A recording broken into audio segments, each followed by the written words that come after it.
عزیزان محترم، جب پروردگار انسان کو خلق کیا تو اس کی خلقت کے ساتھ خدا نے خلق کیا، مومن کو خلق کیا، کافر کی روحوں کو خلق کیا، سب کو خلق کیا، وعدہ بھی لیا کہ ہے الستو میں تمہارا رب کا.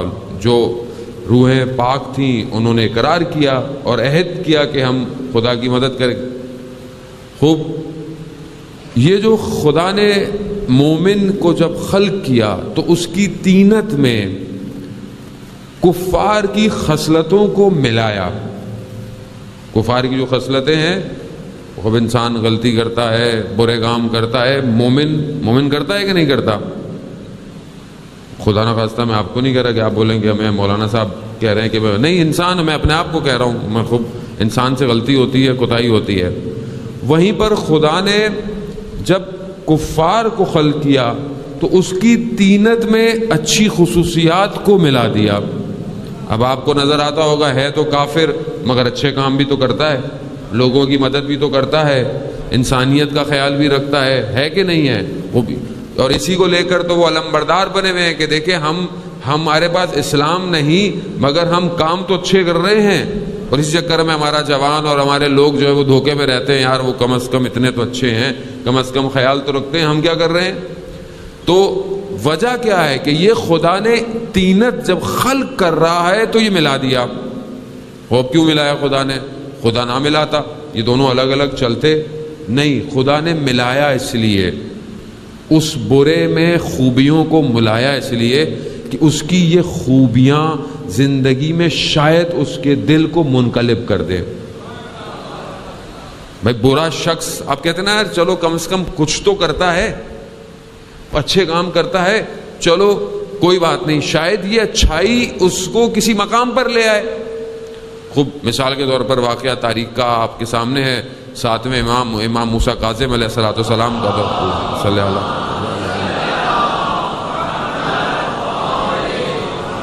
امام کا دور ہے. امام گزر رہے ہیں، امام نے گھر میں سے دیکھا کہ گانے کی آوازیں ہیں، رقص کی اس طرح کی آوازیں آ رہی ہیں. تو وہ کنیز باہر کچھ کچرا پھینکنے کے لیے باہر آئی. تو میرے مولا نے اس سے پوچھا کہ یہ گھر کس کا ہے، آزاد ہے یا غلام ہے؟ تو کہا کہ آزاد ہے. کہا اگر غلام ہوتا تو ایسی زندگی نہ گزار رہا ہوتا. اب جب اس نے سنا، جب وہ پہنچی تو جو اس کا آقا تھا اس نے بولا دیر کیوں ہوئی؟ کہا ایسا ایسا ہوا، امام گزر رہے تھے، انہوں نے مجھ سے پوچھا تو میں نے کہا کہ آزاد کا گھر ہے. امام نے کہا اگر غلام کا گھر ہوتا تو ایسا نہ ہوتا.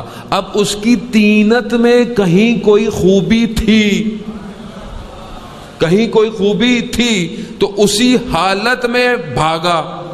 بشر حافی کا واقعہ ہے، اسی حالت میں بھاگا، ننگے پاؤں بھاگا اور جا کر امام کی خدمت میں جا کر جو ہے وہ پاؤں میں پڑ گیا اور مولا سے معافی مانگی اور ایک بہت عالم دین بن گیا.